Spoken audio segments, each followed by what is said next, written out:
नमस्कार साथियों, मैं आपका साथी अनिल गुर्जर। साथियों, आज के इस वीडियो में हम बात करेंगे 30वें आवधिक आकलन कक्षा 3 विषय हिंदी के संबंध में। साथियों, इससे पूर्व हम दो कक्षाओं के कक्षा पहली और कक्षा दूसरी के हिंदी विषय के आवधिक आकलन ट्रैकर पर वीडियो बना चुके हैं, जो कि इस वीडियो के डिस्क्रिप्शन बॉक्स में दिया गया है।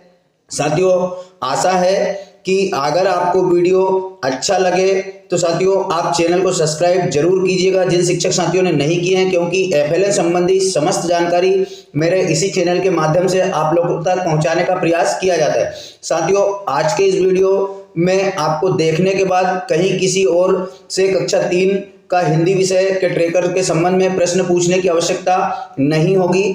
साथियों, यहाँ पर दो कौशलों में जो है ट्रैकर दिया गया है, लेखन कौशल और मौखिक अभिव्यक्ति।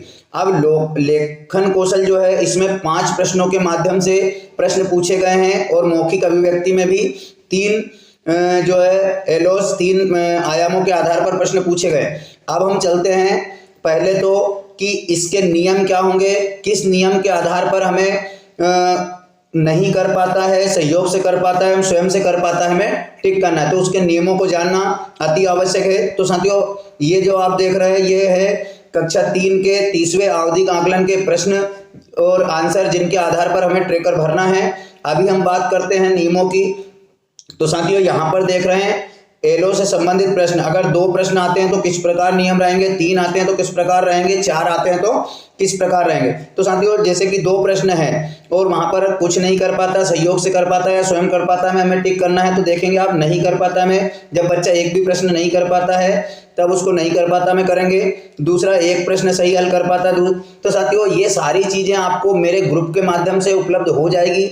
आप एक काम कर सकते हैं, इस वीडियो के डिस्क्रिप्शन बॉक्स में मेरे एफएलएन ग्रुप की लिंक दी गई है। जो शिक्षक साथी मुझसे अभी तक नहीं जुड़े हैं वो जो है उस ग्रुप को ज्वाइन कर लें, जहां पर आपको एफएलएन संबंधी समस्त जानकारी एवं सामग्री, जिसमें ट्रैकर, पीडीएफ आदि सारी उपलब्ध कराई जाती है। तो साथियों, आप उसे ज्वाइन कर ले तो ये सारे नियम है, इसकी पीडीएफ आपको उस ग्रुप में मिल जाएगी।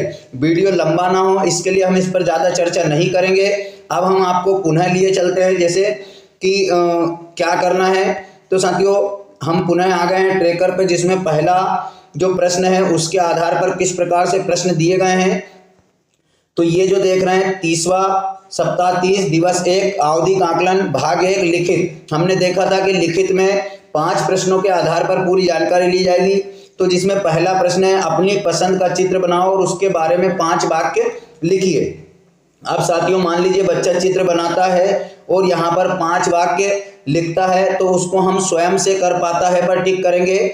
और साथ ही अगर उसमें कुछ कमी रहती है, चित्र बना देता है, वाक्य नहीं लिखता है, साथ ही एकाध वाक्य लिखता है, तो उसी नियमों के आधार पर कि कितने प्रश्न करने पर जो बच्चे को स्वयं कर पाता है हमें करेंगे और कुछ नहीं में कैसे करेंगे। तो उन नियमों के आधार पर यहाँ पर बच्चे को जो है इसके कॉलम में कुछ नहीं कर पाता, सहयोग से कर पाता है, स्वयं से कर पाता है, हमें टिक करेंगे। जैसे कि आप यहाँ पर 5 बच्चों के टेस्ट को देख रहे हैं, जिसमें से 4 बच्चे ने स्वयं किया है और 1 बच्चा ऐसा जिसने कुछ भी नहीं किया है। अब हम बात करते हैं दूसरे एलोस की, दूसरे आयाम की। विभिन्न पठन सामग्री को समझकर पढ़ते हैं और उनके बारे में लिखते हैं। तो ये दूसरे के बारे में किस प्रकार से प्रश्न आए हैं उसको हम देख लेते हैं। तो साथियों, यहाँ पर देख रहे हैं प्रश्न क्रमांक 2। तो प्रश्न क्रमांक 2 में आप देखेंगे कि क ख ग घ ग च, यहाँ पर 6 प्रश्न दिए गए हैं। ये सब इसी के अंतर्गत है। इसमें भी वही नियम लागू होगा कि कितने प्रश्न बच्चा कर पाता है तब उसको हम स्वयं से कर पाता है में करेंगे, और दूसरा कितने नहीं कर पाता है तब उसको हम सहयोग से कर पाते में करेंगे, और कुछ नहीं करता है तो हम नहीं में टिक करेंगे। नियम आपको बार बार मैं यहाँ पर शो करा दूंगा। नियम जैसे ही आप प्रश्न देखेंगे यहाँ पर नियम आ जाएंगे, उसके आधार पर आप टिक करें। तो यहाँ पर प्रश्न दिए गए हैं, बढ़िया आप प्रश्न पढ़े। ये पाठ बच्चे की जो वर्कबुक है उसके 377 पृष्ठ पे दिया गया है, आप इसे भी देख लें। साथ ही अगर आपको वर्कबुक नहीं मिली है तो इसकी ब्लैंक पीडीएफ भी आपको मेरे ग्रुप से मिल जाएगी। आप ग्रुप ज्वाइन जरूर करें एफएलएन को। तो साथियों, अब हम लिए चलते हैं अगले प्रश्न पे। अगला जो प्रश्न है, लिखने में संज्ञा, क्रिया, शब्द एवं विराम चिन्ह का उपयोग करते हैं।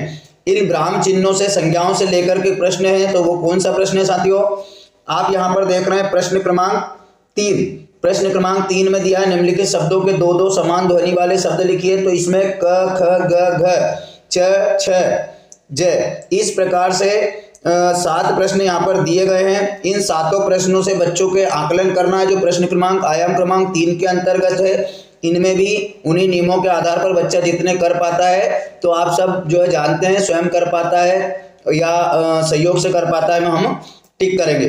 अब बात करते हैं हम अगले आयाम की, जिसमें कि पढ़ी गई सामग्री के बारे में लिखकर अभिव्यक्ति करते हैं। ये प्रश्न क्रमांक 4 है जो कि लिखित कौशल का है, लेखन कौशल का। इसमें भी कुछ प्रश्न आए, उन्हें हम देख लेते हैं। तो साथियों, जो तीसरा प्रश्न था उसमें 7 की जगह 2 प्रश्न इस पेज पे भी दिए हैं, तो 9 प्रश्न बनते हैं। 9 में से हमें बच्चों का आकलन करना है। अब बात करते हैं प्रश्न क्रमांक 4 की।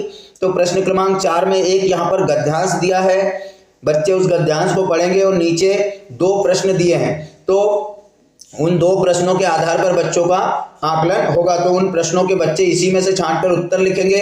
गद्यांश आज के समय का महत्वपूर्ण प्रश्न है, हर कक्षाओं में गद्यांश आते हैं। तो गद्यांश पठन और गद्यांश पठन में से प्रश्नों के आंसरों को छांटना, उसके भाव को समझना, ये एक महत्वपूर्ण कौशल हो गया साथियों। तो आप बच्चों को गद्यांश पठन पर विशेष फोकस करें। यहाँ पर कक्षा तीसरी में भी देखिए आप गद्यांश पठन आ चुका है, जिसमें बच्चों को प्रश्नों को छांटकर लिखना है। आप देख रहे होंगे अब हर परीक्षाओं में गद्यांश पठन आने लगे हैं। अब बात करते हैं साथियों अगले प्रश्न की। तो जो 5वां प्रश्न है, छोटे छोटे संदेश वाक्य लिख सकते हैं। साथियों, ये जो चीजें होती है इनके पीछे बहुत बड़े भाव होते हैं कि बच्चा कितना जानता है। संदेश लेखन यानी बच्चा अपने विचारों को यहाँ पर लिखेगा।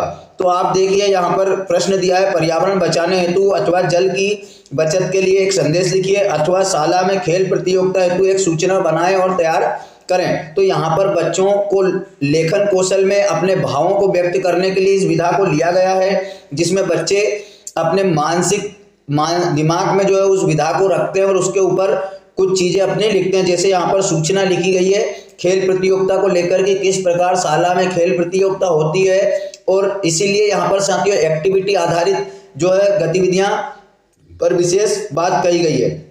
इसमें भी आप जो है उन्हीं आधारों पर टिक करेंगे। अब अंतिम जो है साथियों वो है मौखिक अभिव्यक्ति। मौखिक अभिव्यक्ति में यहाँ पर हम देख लेते हैं। तो यहाँ पर 3 आयाम दिए हैं, उनको किस प्रकार से हमें करना है। तो मौखिक अभिव्यक्ति का जो भाग है वो 380 पृष्ठ पे है, जिसमें सबसे ऊपर प्रश्न क्रमांक 6 निम्नलिखित बिंदुओं के आधार पर चर्चा करें। साथियों, यहाँ पर एक जंगल की दिवाली की कविता दी गई है। पहले उस कविता को पढ़ेंगे, समझाएंगे, बच्चे पढ़ेंगे, शिक्षक को समझा देना है, और उस कविता के आधार पर यहाँ पर नीचे 5 क्वेश्चन दिए हैं।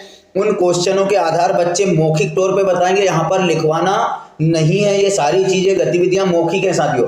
पहले बच्चे कविता को पढ़ देंगे, उसको आप समझाएंगे, और समझाने के बाद में इन 5 प्रश्नों को करेंगे। और उसमें भी वही नियम लागू होता है कि कितने प्रश्न बताने पर हम उसको स्वयं कर पाता में करेंगे और कितने प्रश्न नहीं बता पाने पर सहयोग में करेंगे। अब बात करते हैं साथियों कि यहाँ पर जो है एक गद्यांश दिया है, यहाँ बच्चों से पढ़वाना है। और साथियों यहाँ पर जो चीज लागू की गई है वो प्रति मिनट शब्दों की है। ये लगभग 60 शब्दों का गद्यांश है, और प्रति मिनट बच्चा कितने उसको पढ़ पाता है, कितनी शब्दों को पढ़ पाता है, वो महत्वपूर्ण रहेगा।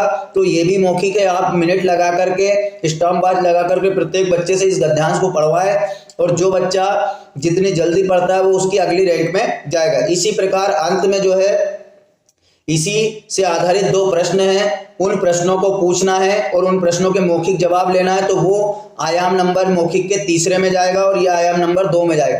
इस प्रकार यह कंप्लीट जो है आपका यहाँ पर पूरा कक्षा 3 का 30वां आवधिक आकलन होता है। साथियों, आपसे पुनः निवेदन है, अगर आपको जानकारी अच्छी लगी हो तो प्लीज, जिन शिक्षक साथियों ने चैनल सब्सक्राइब नहीं किया है साथियों, आपको 2026-27 तक इसी चैनल के माध्यम से FLN की एक जानकारी मिलती रहेगी नोटिफिकेशन के माध्यम से, इसलिए चैनल सब्सक्राइब जरूर कर ले।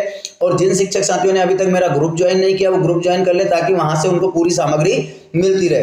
तो धन्यवाद साथियों, मिलते हैं इसी प्रकार की नई जानकारी के साथ अगले वीडियो में। तब तक के लिए जय हिंद।